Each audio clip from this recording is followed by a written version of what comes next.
Hello，大家好，我是阿尊。续上一集我讲了人生的基础课，就是有关于怎样生活跟怎样理财啦，基本的啦，让你可以生存哦。那么这一集我们要谈的是比较高级的做人的方法，就是有关于怎样驾驭我们的情绪啊、边界感，还有人生的方向。最近呢，社会上发生了太多让人很痛心和不安的事情，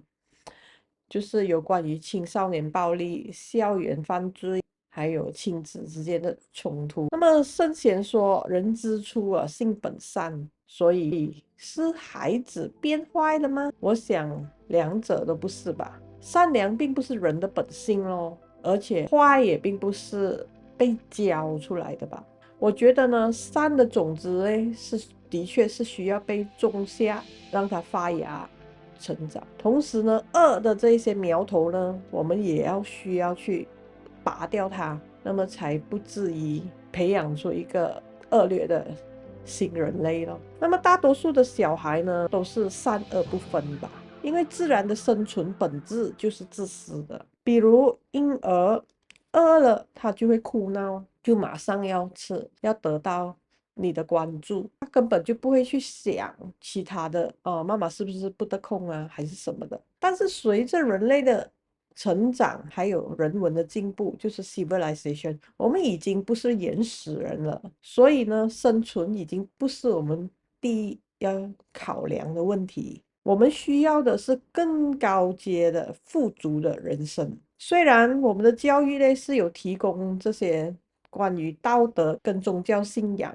这方面的知识，但这些只是教我们最浅白的是非黑白。上一集我有说到，就是教育的目的其实就是只是制造出可以被聘用的人才而已，这样子就够了。所以从来就没有人真正的教我们要怎样面对情绪，怎样真正的去生活。于是很多人即使长大了，他们还是搞不懂，哎呦，愤怒要怎样处理，悲伤要怎样去化解，爱要怎样去表达。所以不管是大人还是小孩，情绪管理是人生的必修课。首先我们就先来讲有关于社交圈子跟人际关系的边界感吧。人呢是群居动物来的，这是无法否认的。我们都需要朋友，需要我们的圈子，包括同事啊、家人啊、这些邻居啊、社群啊。但并不是每一个人呢都会适合走进你的内心。有些人他会陪你成长，有些人只是会消耗你。我们要学会划边界呢，并不是冷漠，而是一种成熟。边界是我在那里结束，你在那里开始吧。没有边界线呢，就容易过度的付出过度的依赖，或者是过度的失望，这些都是不健康的。真正的友情或者是关系，是彼此靠近的时候还是能够呼吸的，分开的时候也是自在的。有时候我们以为自己善良，其实是不懂得拒绝。我们要学会拒绝，也并不是说拒人于千里之外，而是保护我们自己的能量，保护我们自己的这个边界。选择对的圈子呢，有些人说是比努力更重要啦，因为你的圈子会慢慢决定你的人生的温度跟方向，还有意义咯。情和爱可以说是人类最难搞的牵绊吧，它能让人发光，也能让人很失控的。阿德勒有说过，就是所有的烦恼都是源自于人际关系咯。在之前的影片我也有讲过，大家可以回去看啦。将人际关系说白了，其实也是人与人之间的情感跟感情。你可以说它是烦恼的根本，同时它也是幸福的根源。在婚姻与家庭方面呢，除了爱，它更加是一种责任吧。因为家庭责任之所以那么重要呢，是因为它就是我们人类的情感的根源。我们开始就是在这一个家庭环境里面被培养跟孕育出来的，所以呢，我们的情感跟爱就是从这个地方来的，也就是我们的情绪的原厂设定咯。所以遗憾的是，很多的原生家庭父母亲都过得很不快乐、很不幸福的，所以更不可能提供一个完美的成长环境给孩子或者是给我们。所以，与其去靠北靠波，就不如我们自己要去努力的去察觉、掌握回我们自己的人生，掌握回我们的情绪吧。要怎样察觉呢？这个课题呢，就是可能我们要讨论很多很多集都讨论不完。但是最基本的嘞，不管是对你的伴侣、对你的孩子、对你的父母、亲戚啊、同事啊、同学啊，还是朋友啊，每个人我们都必须要有心理的界限跟尊重，不然这个关系就会变得压力啊、内耗啊、心累啊，久而久之就会令他人反感哦。所以在我们现今的社会，我们已经不是那种男大当婚，女大当嫁的，或者是盲婚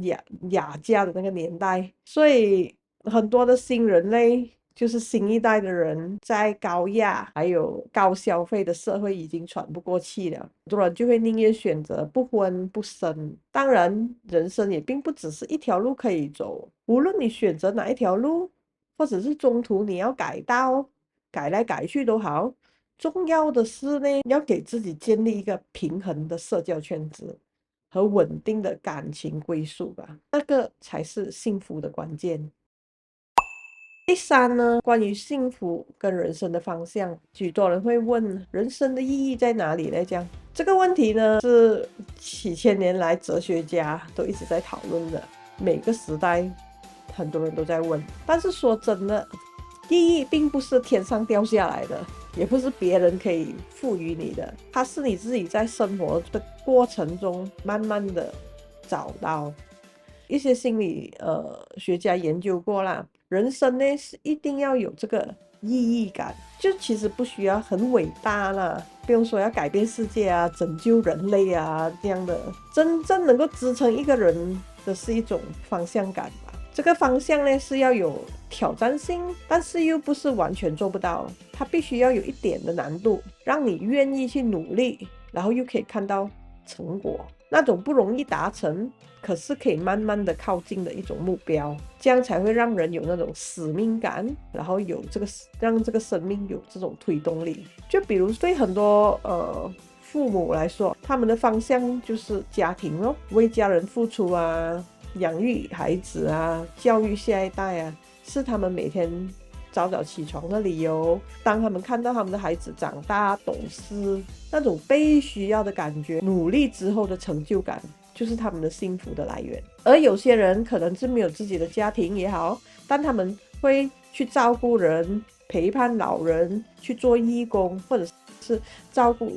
动物宠物，在这中间就找到他们的意义了，就是让这个世界多一点温暖，就会让人感觉到自己存在的一种价值感吧。也有些人是从工作中找到这方面的方向跟意义了，就不一定是你要做大老板啊，还是明星啊、医生什么的，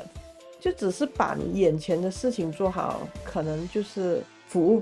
好别人呢，把一件事情做得完美啊，那也是意义啊。所以其实幸福感并不是说你拥有多少，或是你没有什么，而是你为某件事努力的一种状态吧。所以当一个人有方向、有投入、有这个连接，他就会感觉到活着是有力量的。幸福并不是要得到世间所有的东西，而是你知道自己为了什么而活，知道努力的方向是在哪里咯。如果有人问我说 OK， 我们的教育体系到底是缺什么，还是要怎样去改变，我觉得啦，我们大家都缺心理或心灵层面的这个教育吧，尤其就是这个情绪管理。就有一个网络的传说，就讲小时候妈妈告诉我做人要善良，后来长大了遇到了很多人，我希望他们都有妈妈。所以很多人对于情绪管理的能力就还是停留在小时候的那种原厂设定，完全就没有想过要如何去加强这方面的能力。所以我希望有专家可以教导我们下一代，或者是我们每个人都需要去学习这一方面的能力吧。所以当每个人都懂得去管理你的情绪，设立你的界限，然后表达你自己，管理好你自己，这个社会可能就会比较和谐一点咯。孤独也会少一点，理解和善意也会多一点吧。所以做人不只是要懂得基本的规矩，要学会与自己相处，我们才能够学会与这个世界相处。情绪是做人最难的一堂课啦，也是作为人最重要的一堂课吧。